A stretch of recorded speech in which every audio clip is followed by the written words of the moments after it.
The Six-Day War, third of 5 Arab-Israeli wars. A conflict whose outcome was made inevitable by air power on the first day. A war fought on 3 fronts, each quite different. The Sinai Desert, scene of dramatic tank battles and the destruction of an entire army.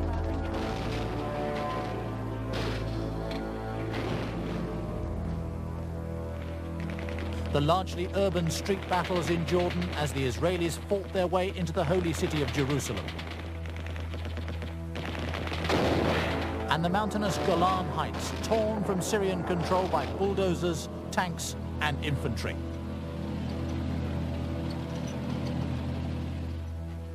Israel was created by the United Nations partition of Palestine in 1947, giving 45% to the Arabs and 55% to the new Jewish state. The Israelis gained further territory when hostile Arab reaction led to war.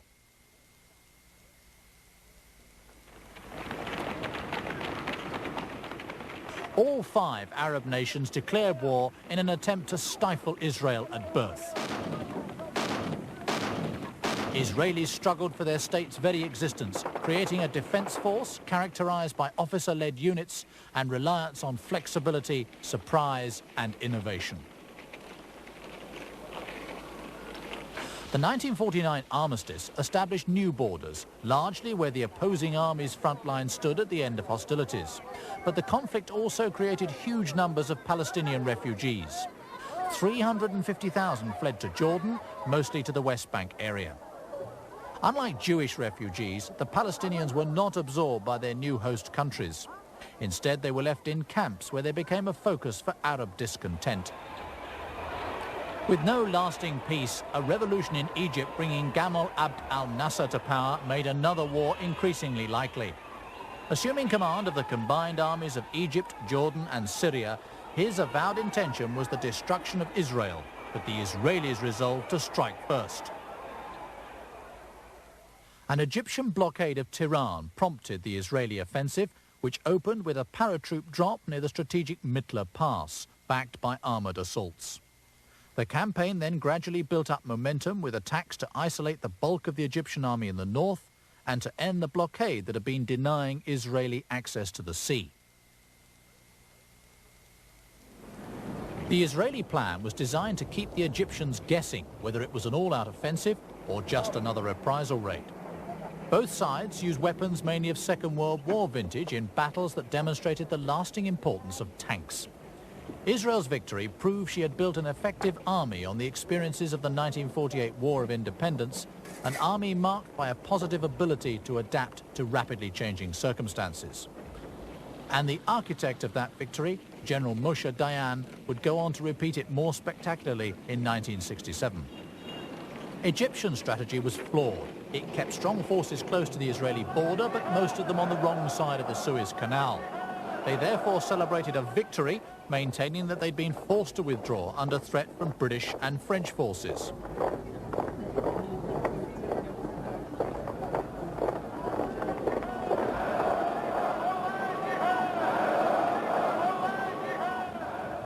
They had parachuted in to secure the Suez Canal, recently nationalized by Nasser. Scuttled ships remained as a sign that little had been achieved to bring peace to the region. Israeli settlements were attacked, some shelled, others were the target of guerrilla raids by Palestinian Fedayeen. The tempo of tit-for-tat border raids and reprisals grew as the Israelis dug in to protect themselves. They responded by mounting cross-border raids, first against villages sheltering terrorists, then against regular military bases. This was Jenin in Jordan. Over a decade, 1,000 Israelis died, but little is known about Arab casualties.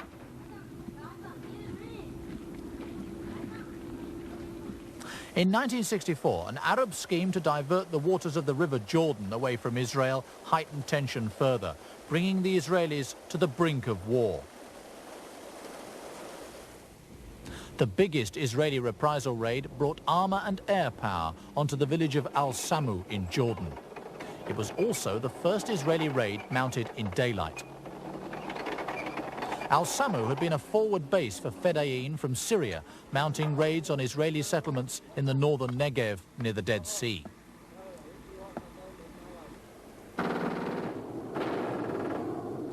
In April 1967, a major dogfight developed between Syria's Russian MiGs and Israel's French-built Mystères as the Israelis struck at Syrian artillery that had been shelling settlements. In a foretaste of the war soon to follow, 6 Syrian MiGs were lost. Alarmed, the Syrians sought Egyptian help. They responded by demanding withdrawal of the United Nations troops who'd been guarding Israel's southern border by occupying Sinai since the 1956 war. In mid-May, the United Nations Secretary-General U Thant unilaterally agreed to this demand and the crisis deepened. 3 days later, 7 Egyptian divisions with over 100,000 men and 1,000 tanks had massed along Israel's southwestern border. Huge armoured convoys were on the move too in Jordan.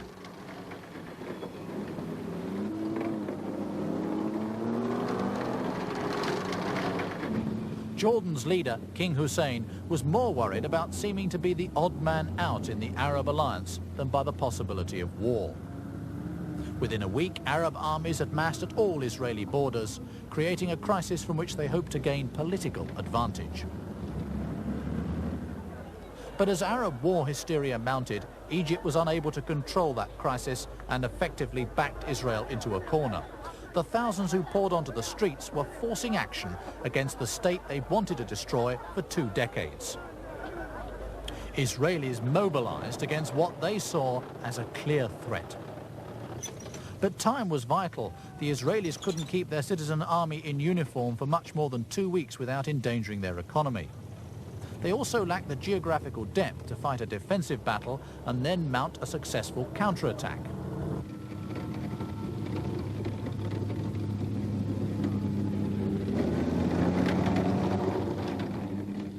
Defense through offensive action was their only option.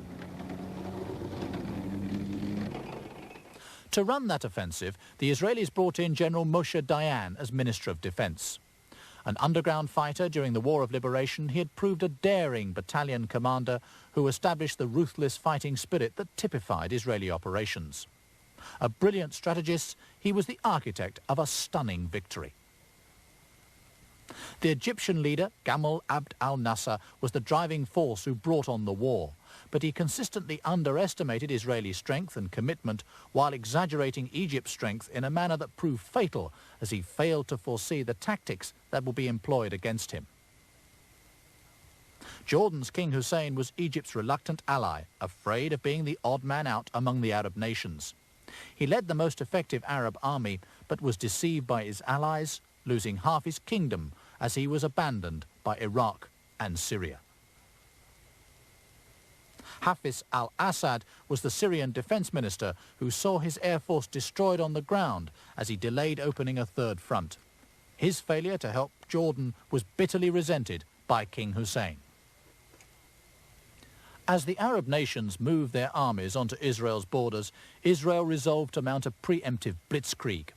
It was spearheaded by the Air Force, which in the first few hours won complete air superiority by destroying the Arab air forces on the ground.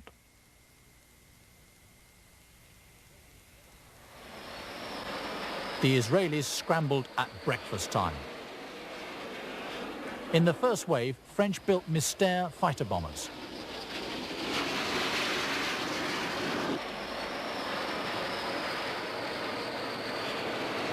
Air Force commanders had correctly assumed that the Egyptians would be unprepared, with most officers still driving to their bases. Peeling off to fly in low under Arab radar, the strike planes knocked out the Egyptian Air Force largely before it could leave the ground.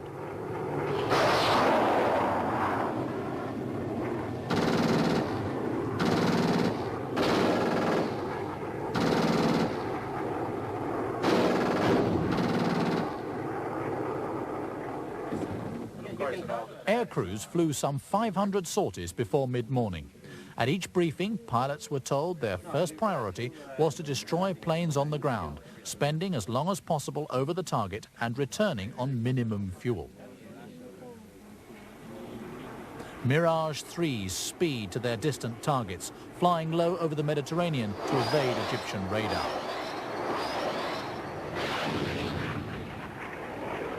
Some Egyptian MiGs escaped the onslaught. Altogether, 19 Egyptian air bases were put out of action and over 400 planes destroyed as the Israeli jets arrived simultaneously over their targets.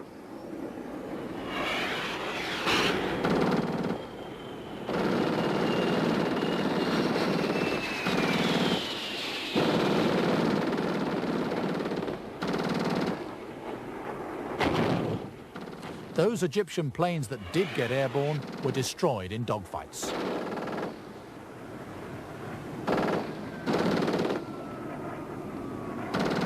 The Israelis lost 26 aircraft, but 1 air supremacy, which proved decisive in the fighting to come.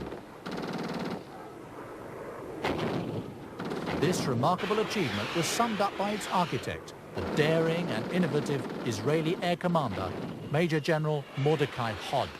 The Egyptian Air Force was destroyed, or almost destroyed, in 3 hours.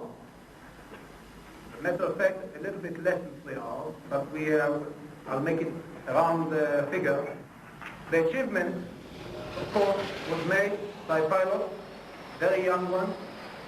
The average age of the Israeli pilots is about 23. They are all trained here by the Israeli Air Force. And now I can say they are the best pilots in the world. With command of the skies, Israeli armour mounted a complex series of lightning strikes, notably on Abu Agela and other key Egyptian fortified towns in northern Sinai and Gaza. A series of battles took them west to Bir Gafgafka and south to break the blockade of Tehran and complete the encirclement of the Egyptian divisions at Nakle.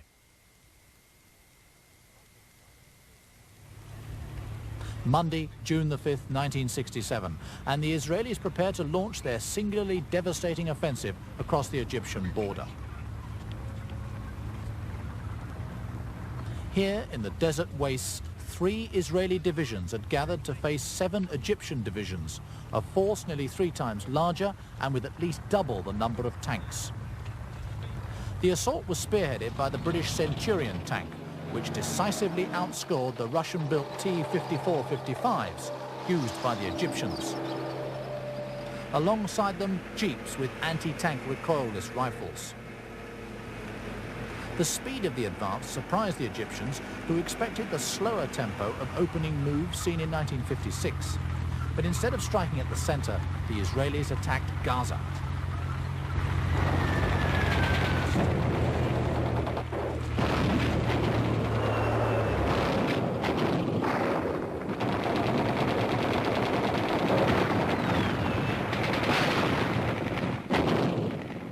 The breakthrough was achieved by the 7th Armoured Brigade, commanded by Colonel Shmuel Gonen.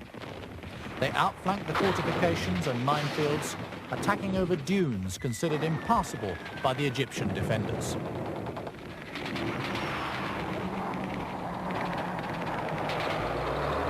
Fierce hand-to-hand fighting followed the tank battle, and the main towns fell before dusk on the first day.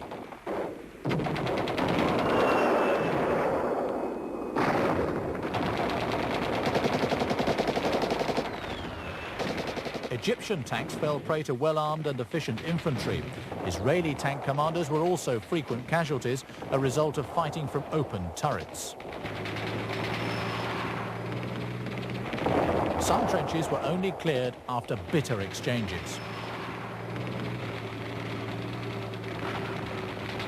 But it was accomplished with little loss of momentum to the offensive.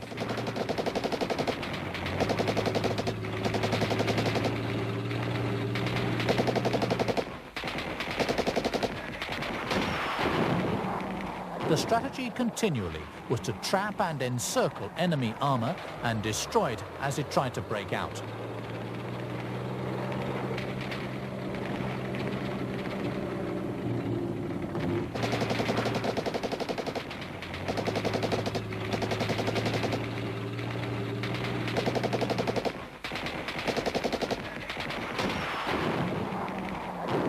The Israelis entered Gaza on Tuesday lunchtime, halfway through the second day after what they described as a brutal battle.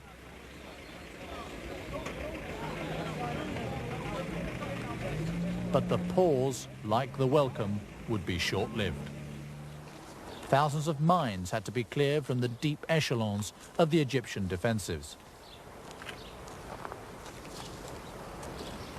But as some rested momentarily, others fought street battles to flush out the last resistance by Egyptian commandos. It was a bitter and unexpected defeat for the Egyptians. The Egyptian commander in Gaza, Major General Abdul Munah Husseini, still looks bewildered by the speed of his force's demise as he signs the surrender document, hastily scribbled out on a scrap of paper by his Israeli captors.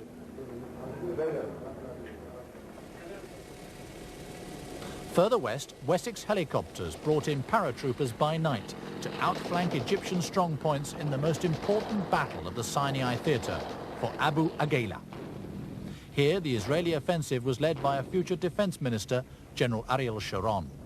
Once they reached the main Egyptian defensive positions, Sharon brought forward the divisional artillery units to soften them up by persistent bombardment.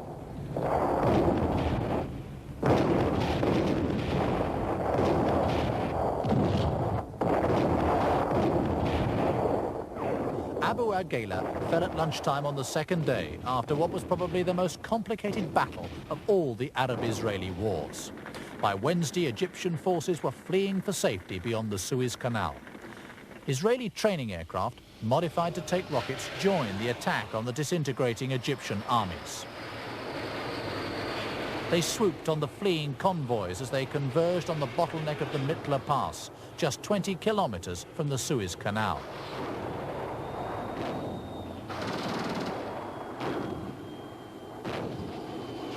Mirage 3s, recently brought from France, were also bombed up. Refueling, rearming and changing pilots took just 7 minutes before the next series of strikes that decimated the Egyptian army east of Suez.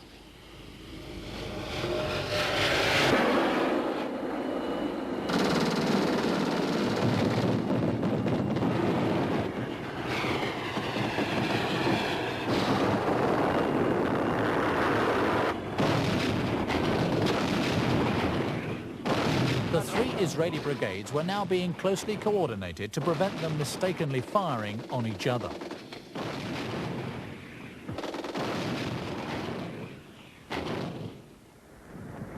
Seven Egyptian divisions, 70,000 men, were totally destroyed in scenes that became famous around the world. In many cases, vehicles and weapons were simply abandoned in the haste to get back to the Suez Canal. Hundreds of vehicles littered the landscape. With the dramatic collapse of the Egyptian army, the way was wide open to the Suez Canal.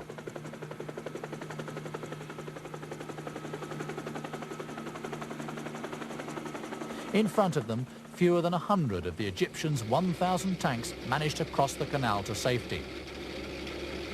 Their rout had been compounded by conflicting orders from the Egyptian commander, Field Marshal Abdul Hakim Ammar, which created panic in the defeated army.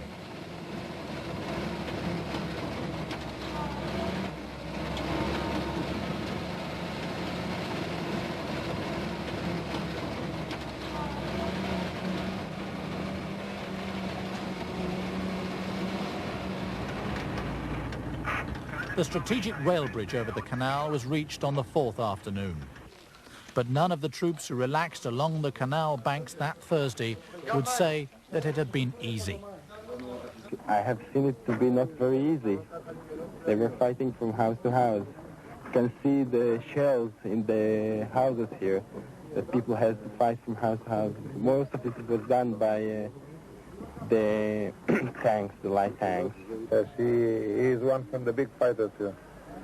How good was the Egyptian fighting yesterday? Not very bad, but we are better. In the east, the Israelis began by cutting off Jerusalem from the bulk of the Jordanian army in the north, which also found itself quickly under fire. Further offensives north of Jerusalem seized control of the Judean hills. Within 3 days, most major centers west of the Jordan were in Israeli hands, including the ancient cities of Jericho and Bethlehem. The Jerusalem corridor was the key to control of the Judean hills and Jerusalem, for it overlooks all approaches to the holy city itself. Its strategic importance had been recognized in ancient times by Joshua. The Harold Brigade was sent in to secure it after Jordan had opened hostilities with an artillery barrage. They advanced on the strategic Radar Hill in difficult mountainous terrain where well-fortified Arab Legion positions covered all approaches. A crucial tank battle was fought by night, the Israelis' old Sherman tanks using their searchlights to pick out targets regardless of the risk to their own columns. The brigade finally broke through the Jordanian lines to seize the mountain ridge and road connecting Jerusalem and Ramallah, and Israeli jets used their air supremacy to decimate fortified positions outside Jerusalem and any attempts to reinforce them.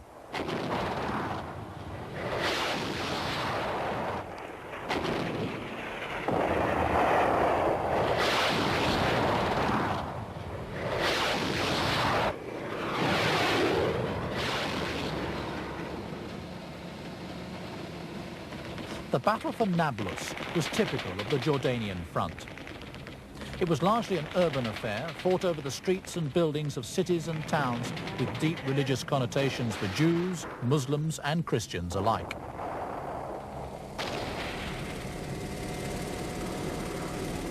Just as in Vietnam, half a world away, the medevac teams were helicoptered into battlefield situations to take out the wounded.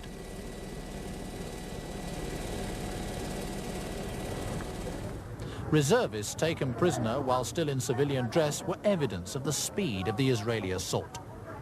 Nonetheless, the Jordanians, with the smallest of the Arab armies, proved to be the only ones to inflict damage on Israel as the conflict unfolded.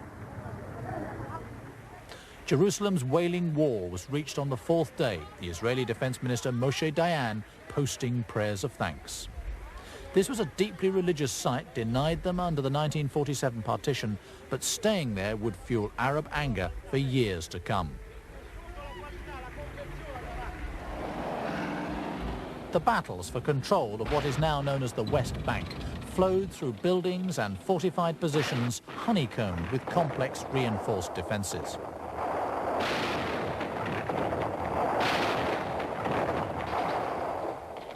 Here was where they met the men of the Arab Legion's El Hashim and Hittin brigades, their most effective opponents.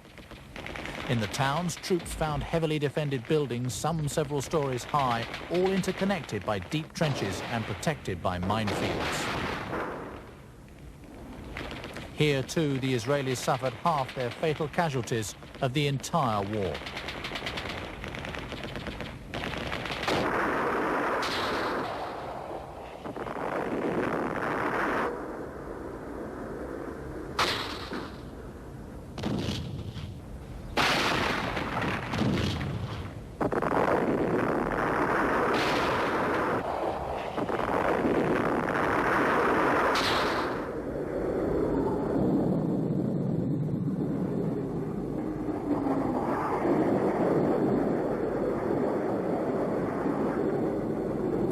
Once again, it was the potent firepower of the Israeli Air Force that broke the threatened deadlock, as an emotional King Hussein acknowledged in defeat.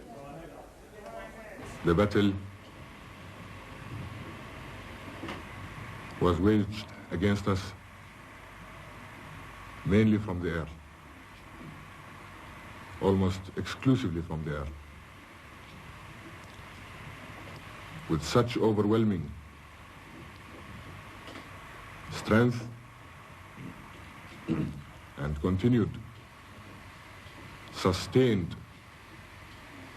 air attack on every single unit, on every single formation of our armed forces,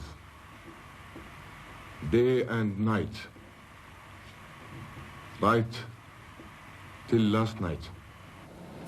Thereafter, Israeli troops swiftly occupied villages and towns of both religious and political importance to Muslims, Jews and Christians alike.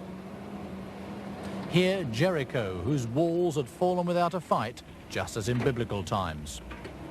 Jordan, a reluctant ally of the Egyptians, had, in population terms, lost half its kingdom. Bethlehem was among the last Jordanian towns to be occupied. Little resistance was encountered because, lacking reinforcements, the bulk of the Jordanian forces had been skillfully withdrawn. Also on the move, a trickle at first, the people whose plight would prove to be the one matter that prevented any attempt at a lasting peace, the Palestinians. Already, Arab propaganda was warning them that there would be no safe haven for them in the occupied territories. The desire to flee was further fueled by the fact that Jordan and other Arab countries paid them remittances. These would be unavailable if they remained in the West Bank. Few did remain to support the suggestion of a Palestinian homeland in the West Bank territory, and the opportunity to use their plight as a political weapon was not lost on the defeated Arab nations.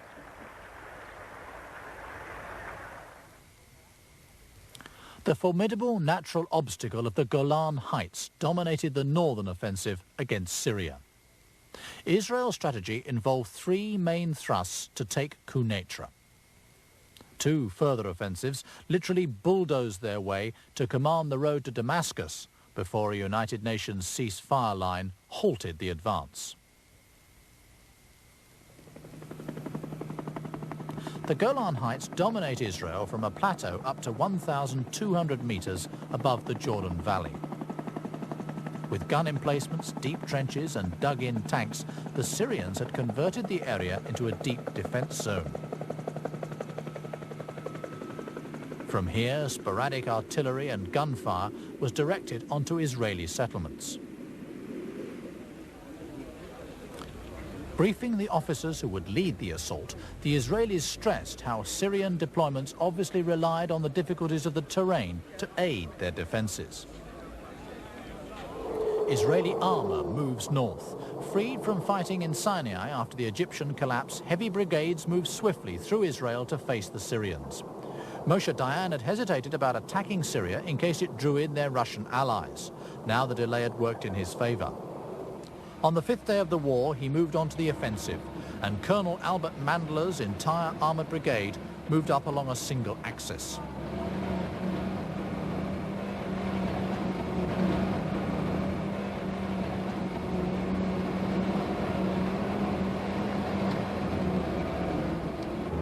To force their way into the mountains and through the complex Syrian defenses, they played an unexpected card. The assault was led by an engineer detachment with a company of bulldozers, which forced a way for the tanks up the rocky hillside. All of them were hit in the action, each losing several crews to concentrated artillery and machine gun fire before their job was done.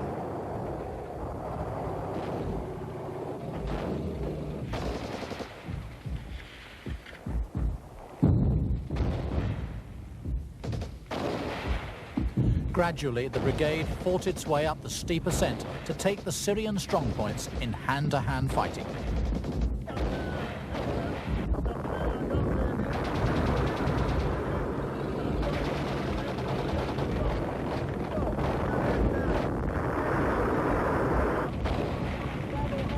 Here, as in the British assault on the Falklands, Israeli forces were personally led into battle by their officers.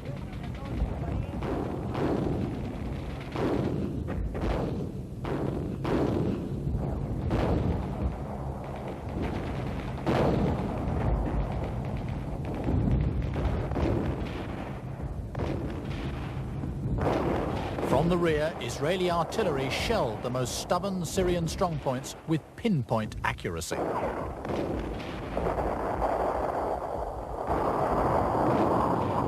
Syrian panic was heightened by Israeli airstrikes. It was a costly advance, but by the end of the first day, the Israelis had broken through at several key points.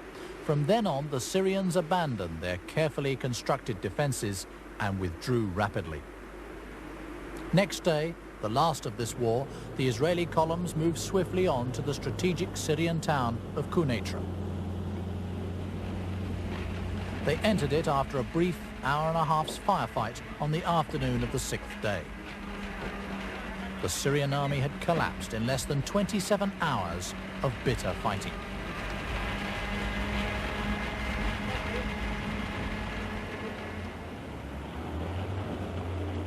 From here, the road to Damascus was wide open and the Syrian capital at their mercy.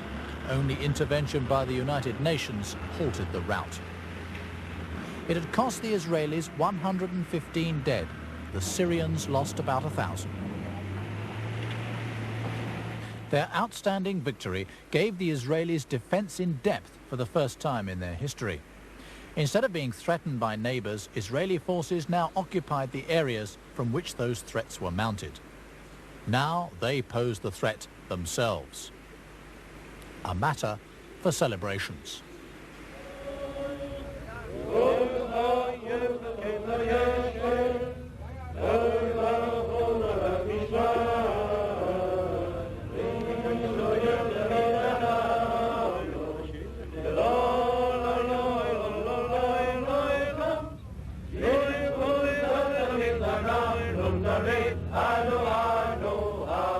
But the celebrations obscured military shortcomings as they overlooked the fact that their achievements were due more to Arab negligence than their own superiority. As a result, the Arabs who now gave in learned more from their mistakes than the Israelis did. And that was something the Israelis would discover to their cost within 6 years in the Yom Kippur War of 1973. Refusal to trade conquered lands for security guarantees fueled the refugee problem that would return to haunt Israel time and again, even until today. Hundreds of thousands of uprooted Palestinians were on the move, many the same people that had fled the Israeli War of Independence 20 years earlier.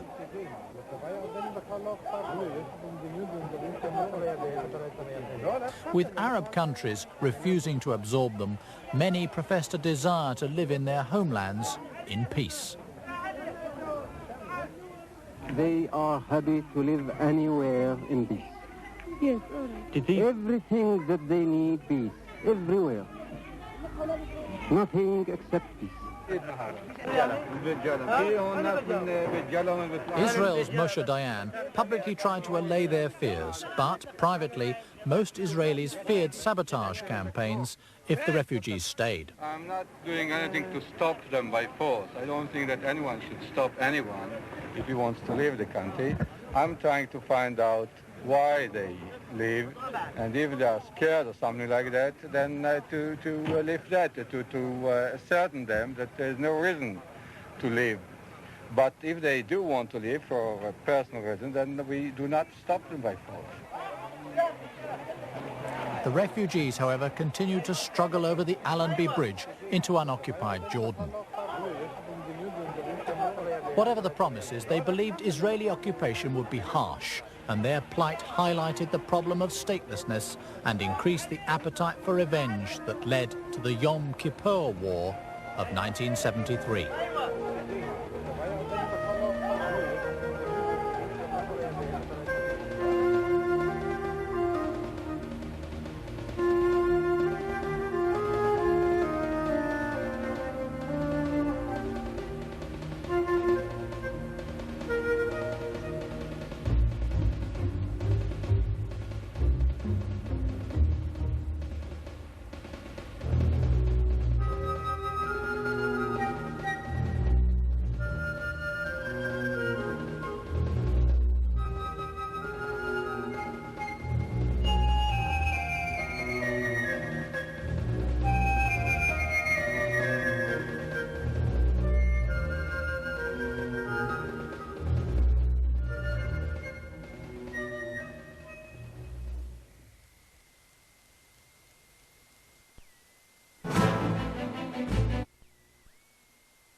Saturday the 6th of October 1973, Yom Kippur, the holiest day of the Jewish calendar. Israel's border troops, below strength during the holiday, came under surprise attack by Syrian and Egyptian forces 10 times greater than their own. This time they learnt to respect the courage and fighting abilities of the Arab armies. In particular the Egyptians, who fought their way across the Suez Canal with spectacular success, and then engaged them in the biggest and bitterest tank battles since the Second World War. It was a war in which the latest military technology overturned conventional tactics. It transformed the theories of modern warfare. High-tech Soviet missile systems challenged the now established superiority of the Israeli Air Force, hindering their attempts to carry out ground support roles in the first hours of the war. And on the ground, the apparently invincible Israeli armor came up against a new generation of anti-tank missiles. They were operated by highly trained Arab infantry who bore no resemblance to the soldiers routed in 56 and 67. The question all Israelis asked that day was, why were they so ill prepared? The answer lay in the stunning Israeli victory of 1967. The key factor had been those first 3 hours of the 5th of June, in which the Israeli Air Force virtually wiped out the combined Arab air forces. The impact of total air supremacy had transformed the course of the war on the ground.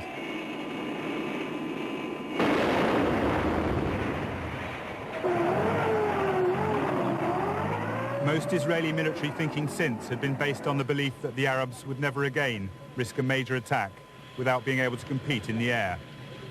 They believed it would be 1975 before Arab air power was strong enough to contemplate another war. However, the sheer scale of the Arab defeat put tremendous domestic pressure on the Arab leaders to try again.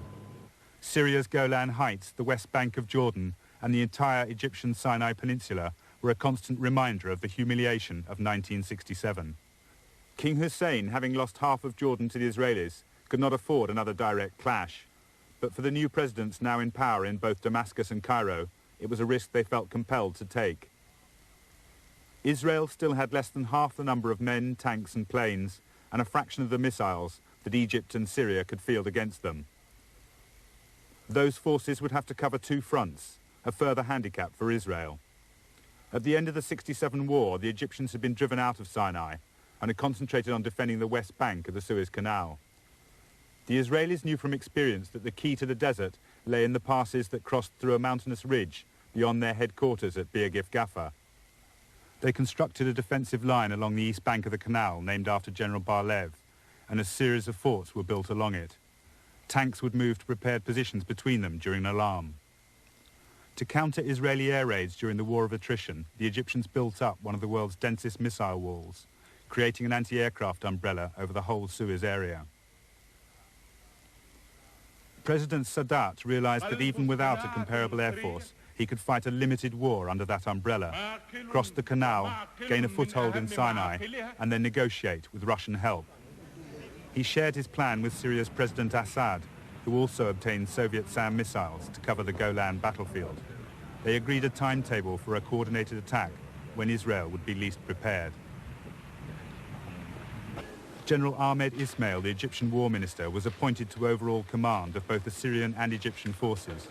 He negotiated with the Russians for the military hardware they would need. He shared the planning with his chief of staff, General Saad el-Shazli, a popular hero figure who had led paratroops in Sinai in '67 and was one of the few Egyptian officers to emerge with credit. He rid the Egyptian officer corps of its Cairo playboy image and instigated rigorous training. His preparations omitted nothing. He even studied old records of the Suez Canal Company to check tidal conditions. In the middle of the war, he opposed Sadat over the role of the armoured reserve at a crucial point and was quietly dismissed. On the Israeli side, the defense minister Moshe Dayan was a powerful personality who had dominated Israeli military affairs for years. His courage and flair were amply demonstrated during the Sinai campaign of 1956. But this time he failed to live up to expectation. From the start, he was torn by doubt and unwilling to take responsibility for vital military decisions. He was heavily criticized for Israel's lack of preparation after the war. General Dayan described the Suez Canal as the best anti-tank ditch in the world. He calculated it would take 24 hours to bridge it and cut through the sandbanks the Israelis had built all along the canal, up to 60 feet high in places. Ample time, he thought, for the forts along the Bar-Lev line to be supported by the Armour Reserve, waiting further back in Sinai. The 600 men manning the Bar-Lev forts had grown complacent too. Egyptian exercises had been a regular event for months, and even fresh construction work was thought to be an attempt to stave off boredom.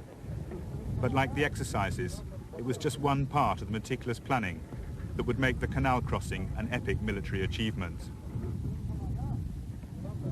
In October, the Bar-Lev forts were manned by reservists of the Jerusalem Brigade, doing their annual military service. They found out what the construction work was for at 2 p.m. on the 6th. Tank ramps now overlooked their positions.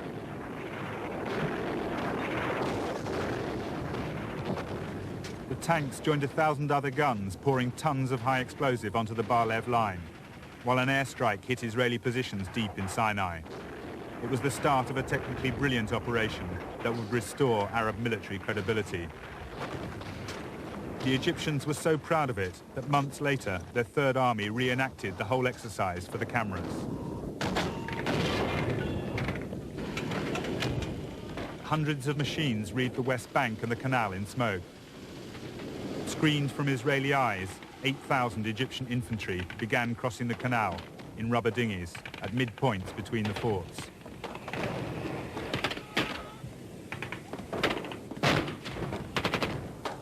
In 1971, the Israelis had tested a method of pouring oil onto the canal from an underground system and turning it into a wall of flame. The Egyptians took no chances. The night before, frogmen had blocked pipes leading down to the canal.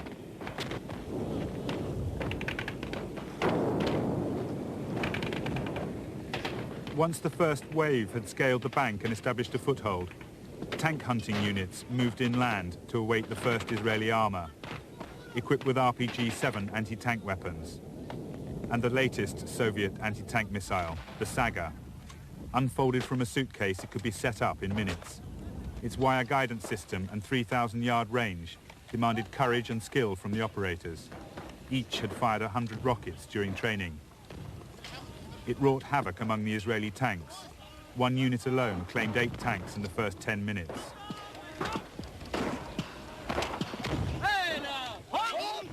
With a tank defense now in place and heavier equipment arriving, the second phase of the operation could begin. Designated teams began clearing the Israeli defenses, where the Jerusalem Brigade, after the initial shock, were now fighting back.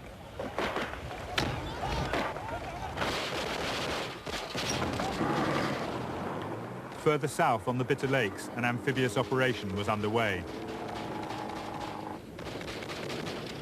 Tanks and troop carriers of the Third Army poured more men into the Sinai. In imitation of Israeli tactics, heli-borne troops had been dropped behind the lines. The 130th Marine Brigade had orders to join them in the desert. It was the only failure of the whole operation. The Israelis shot down 14 loaded helicopters, and the survivors achieved little.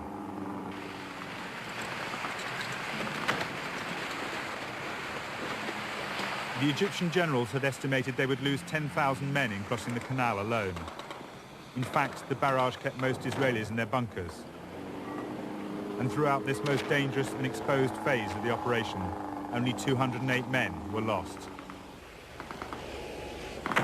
The problem of how to cut through the sandbanks was solved by an ingenious Egyptian lieutenant who had worked on the construction of the Aswan Dam. British irrigation pumps powered high-pressure hoses which simply washed the sand into the canal. Using this technique, they cut the holes in half the time it would have taken with either explosives or bulldozers. And during the first day, they cut 60 of them. Cutting the gaps was a feat of Egyptian ingenuity, but bridging the canal was achieved through well-tried Soviet expertise and equipment. PMP bridges designed to cross European rivers were put into use for the first time under wartime conditions.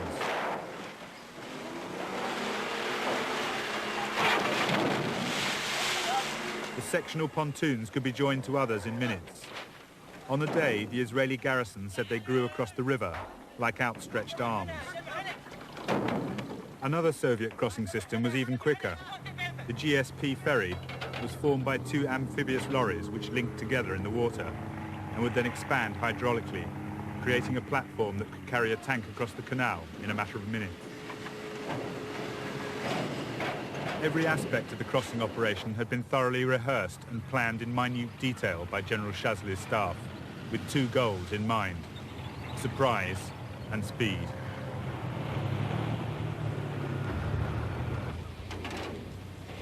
The whole Israeli defensive system in Sinai turned on the assumption that it would take 48 hours to get armoured divisions and heavy equipment across. They were convinced they could foil any attack in that time. In 10 hours, the Egyptians had already got 10 bridges set up and 500 tanks positioned on the east bank. Inside 24 hours, 2 infantry and 2 armoured divisions had crossed the canal. It was the high point of the war for Egypt.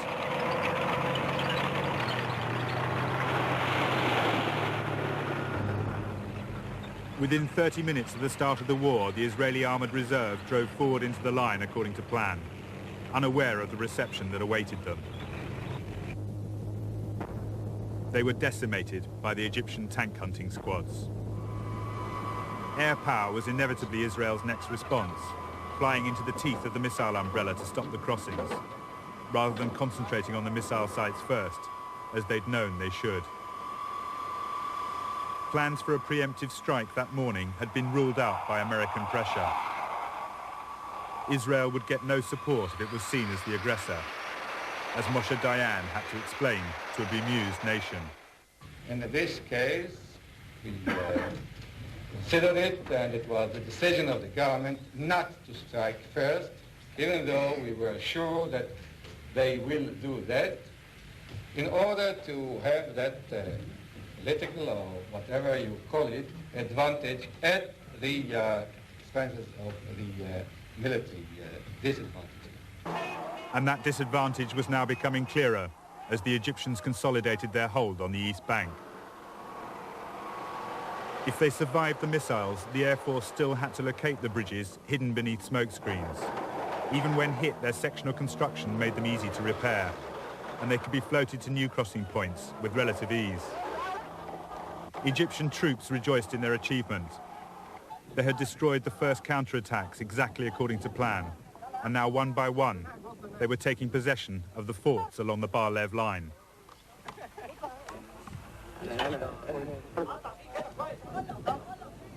Not all fell easily, though. The northernmost fort was never taken. And in the south, opposite Port Tewfik, 1 officer and 42 men held out for a week before surrendering through the Red Cross.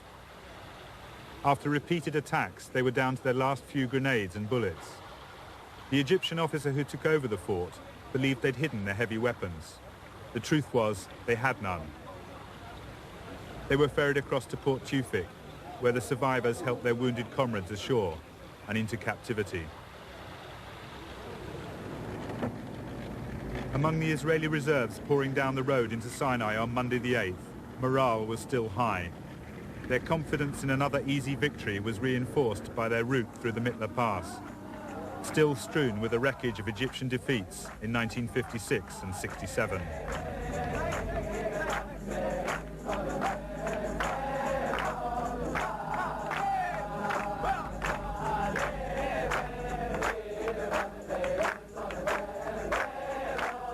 But that mood was soon replaced by a much grimmer one, as the reality of the situation and the extent of their early losses became apparent.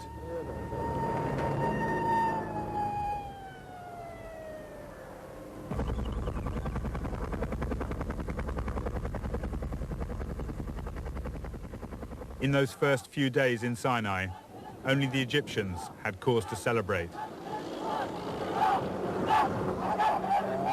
The Sinai front was 125 miles from the main Israeli cities, but in the north there was no margin for error. The Golan Heights were barely 17 miles across, and from this plateau littered with volcanic rock, 4 routes led down across the Jordan into northern Israel.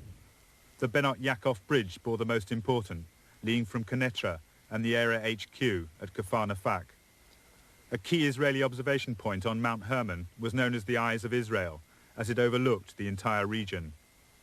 The Syrian plan was to cross the ceasefire line in one massive armoured assault, 2 columns forming a pincer to take Kfar Nafak and the bridge, while others struck out for minor routes. At 1400, synchronised with the Egyptian attack, a 50-minute artillery barrage began.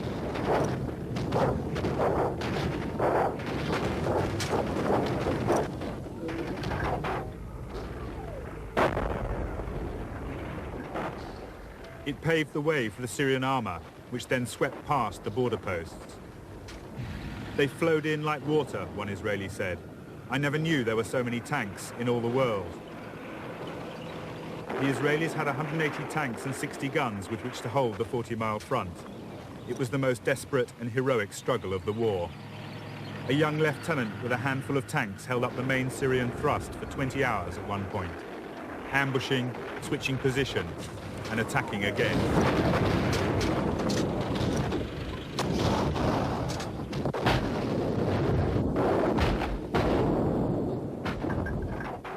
Mobile artillery proved effective in slowing the advance too, and it was well employed. For the sole Israeli advantage was in knowing the ground. They'd practiced over it numerous times, measuring the ranges and the best angles of fire. But they hadn't anticipated odds of 5 to 1, or at times 11 to 1, and remorselessly they were forced back.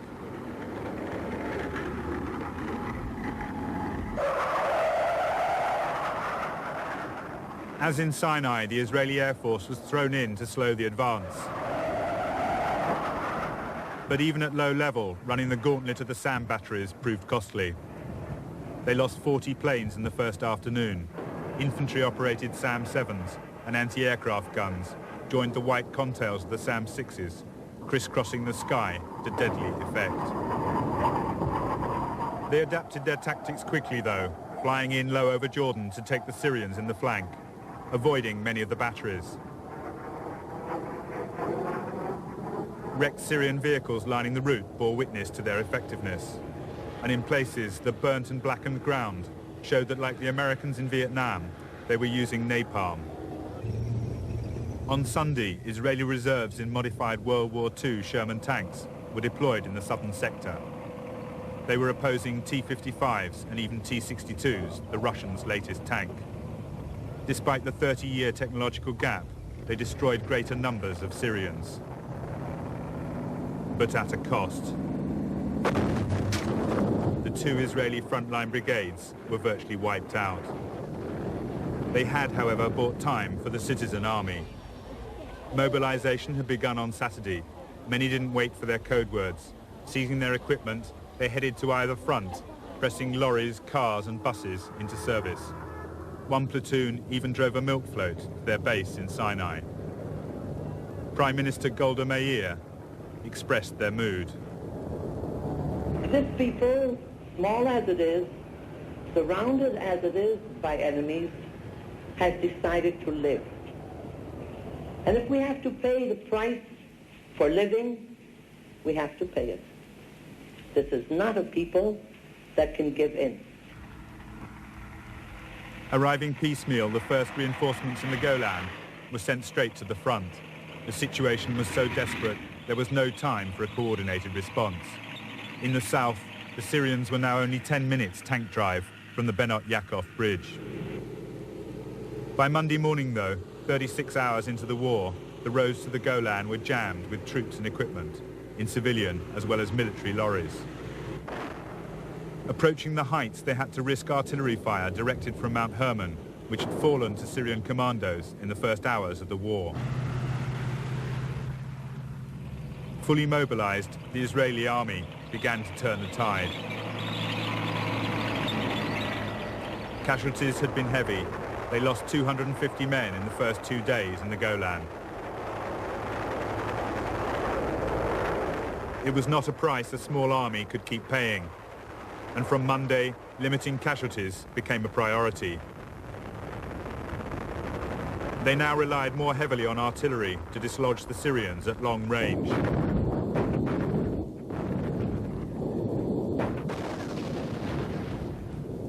Yet Israel's part-time soldiers sounded confident.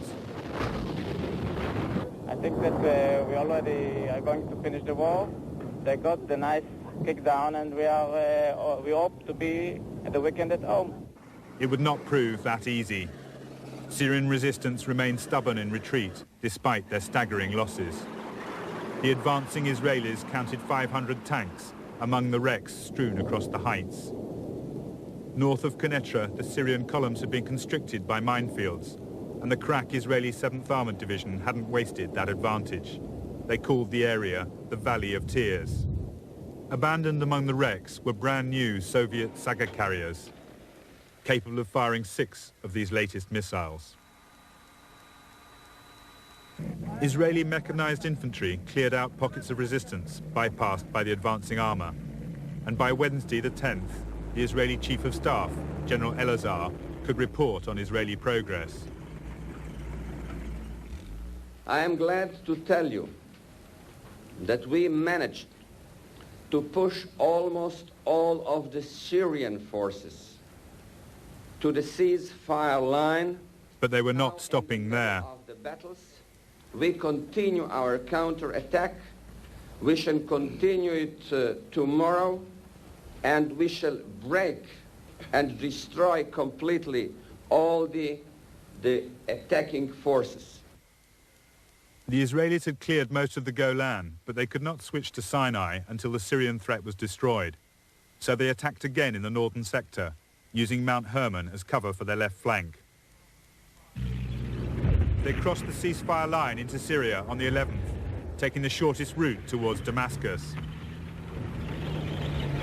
2 days later, they were 15 miles beyond the ceasefire line, only 25 miles from Damascus itself. The Syrian reserves put up strong opposition from prepared defences, and the Israelis had a hard slog all the way.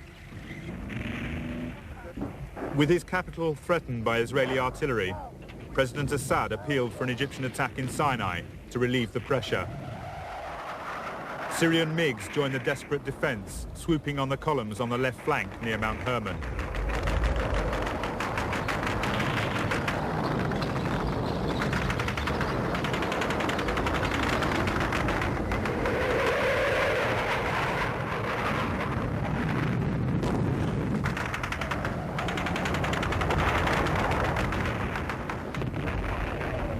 But it was a rare appearance, for in the air, the Israelis were once more in control.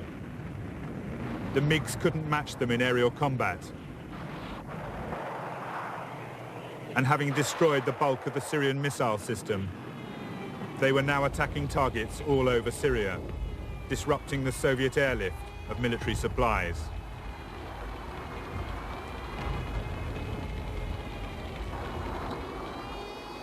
At C2, they were choking the supply route. In the first ever naval missile battle, they virtually wiped out the Syrian Navy.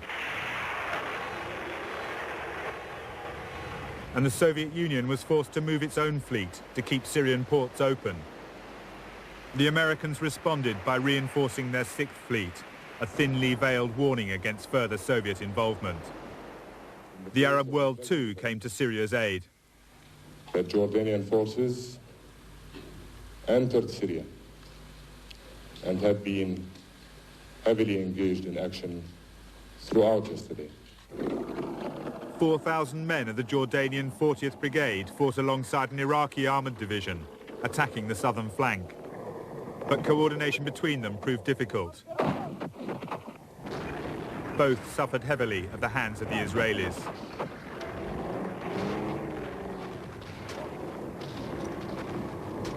They were the last major armoured battles on the Golan front. The Israeli advance continued along the Damascus road until it ran up against the main Syrian defence line around Sassa. Now within artillery range of southern Damascus, the Israelis were content to hold their ground, switching forces to the Sinai front. In Sinai, by the 13th of October, the Egyptians had 3 bridgeheads on the eastern bank, which they'd extended sideways along most of the canal, but which were only 10 miles deep. Yet the Egyptians were confident. They'd achieved most of their aims and were well dug in behind an anti-tank and anti-aircraft missile screen. All around them lay evidence of the damage they'd inflicted on the Israeli counterattacks. All they had to do was wait for the ceasefire according to plan. But Sadat had changed his mind. On his express orders, the two armoured divisions which formed the main reserve on the West Bank began crossing to the east, responding to appeals for action by President Assad. After the war, General Shazli claimed that for 2 days he had argued against this move, fearing that it left no protection on the West Bank. But finally, Sadat had given him a direct order, and he obeyed. The two fresh divisions were to lead a wide pincer movement to take Bir Gifgafa, forcing the Israelis to concentrate on their southern front. The Israelis were ready for them. It was what they'd hoped for. Tanks and infantry lay in wait, the latter now equipped with American TOW missiles. The further the Egyptians came beyond their anti-aircraft shield, the more damage they would suffer at the hands of the Israelis.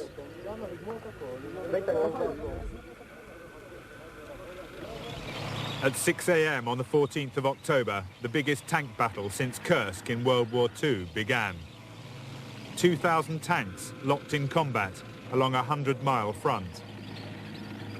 By nightfall, the Egyptians had lost a total of 264 tanks. The Israelis, only 10.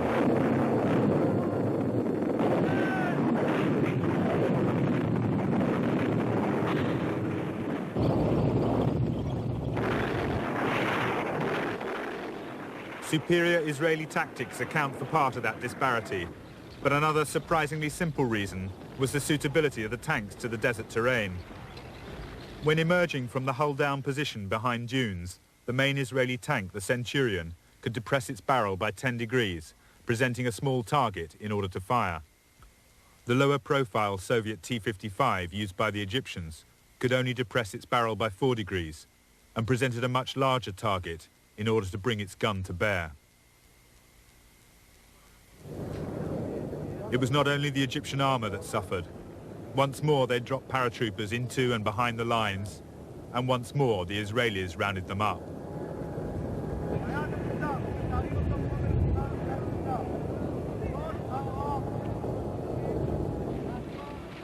Despite that resounding defeat, President Sadat's drive to address the Egyptian People's Assembly on the 16th was akin to a Roman triumphal march.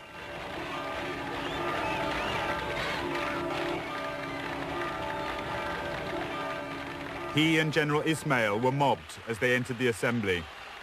They had given the Egyptian people a tremendous victory, restoring their national pride. In his address, President Sadat described the crossing of the canal as a miracle by any military standard, and went on to say the nation could feel safe and secure. It was now armed with a sword and a shield. But even as he spoke, a column of Israeli tanks was busy demolishing Egypt's shield. Not in Sinai, but in Africa. The Israelis had crossed the canal, and with no reserves to stop them, they were rampaging deep behind the Egyptian lines. Having identified the weak point where the Egyptian 2nd and 3rd armies met north of the Bitter Lakes, the Israelis had launched a counterattack on the 15th under General Sharon, forcing a passage through the Egyptian bridgehead and across the canal, where it began destroying the missile sites. It had been a risky affair. The hardest battle had been on the eastern bank near Chinese Farm, as paratroopers, armour and artillery fought for 2 days to stop the Egyptians from closing the gap behind the task force. Once across the canal, they'd found the ground undefended. The Egyptian armour was on the wrong bank. They moved freely over the Sweetwater Canal and began combined attacks on the missile batteries. Tanks covering the paratroopers as they swept through the bunkers.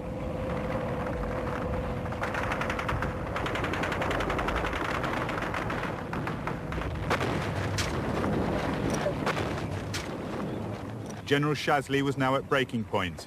He argued for the transfer of armour to the west, but Sadat dismissed the Israeli crossing as a mere television operation and secretly relieved Shazli of his command. It was the American airlift of military equipment to Israel that finally convinced Sadat of the gravity of his position. Material losses had been enormous on both sides, but he had expected the Israelis to grind to a halt long before his own Soviet supplies ran dry. Now he was forced to ask the Russians to arrange a ceasefire. Moshe Dayan had been against the crossing from the start, but had refused to make a decision either way. He told Elazar that he must decide on military grounds alone. But when they met in Sinai on the 19th, both knew that they now had everything to play for. How is your task force doing on the other side of the canal? Oh, well, that's one of the, how do you say, 64,000 questions. How about the American equipment? Has any of that come into action yet? Why should I say? Yes or no? What's good for our relationship? Anyway, we are very happy. We are creating the necessary conditions to open our major offensive. The Israelis now had 2 bridges across the canal, and their presence on the West Bank was growing stronger by the hour. They now tightened their grip on the towns and villages within an area of 1,200 square kilometers. The front line continued to expand, taking out more missile sites, punching a wider hole in the anti-aircraft umbrella, which allowed Israeli planes to threaten the Second Army positions further north. Belatedly, Egyptian resistance was growing, both on the ground and in the air.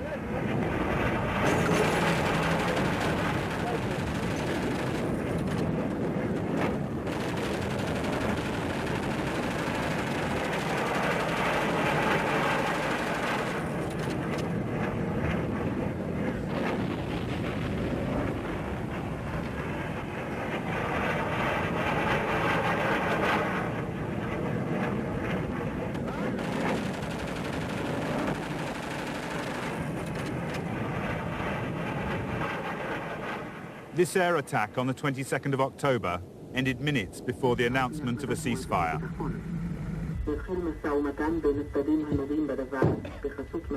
The evident delight of these soldiers was not shared by all Israelis. No, I don't agree, because the Egyptians think that they succeeded in this war. They think that if they had placed some few hundreds of soldiers and tanks in our bank of the canal, then they think that this is a victory for them. And when the Arabs think that they have won or they have a big victory, this encourages them. And the next thing you'll know is that in a year or two, we'll have another war and more casualties. But within hours, the ceasefire broke down. The Israelis seized their chance, dashing forwards to the outskirts of Port Suez. By the 24th, they had cut the Suez to Cairo road at kilometre 101 and were only 60 miles from the Egyptian capital itself. The Battle of the Ceasefire transformed the situation. The Israeli drive had now trapped the Egyptian Third Army in Sinai, cutting all its supply lines. They now held a tremendous bargaining counter in the south. In the north, the elite Golani Brigade fought a bitter battle to recapture Mount Hermon, losing 70 men.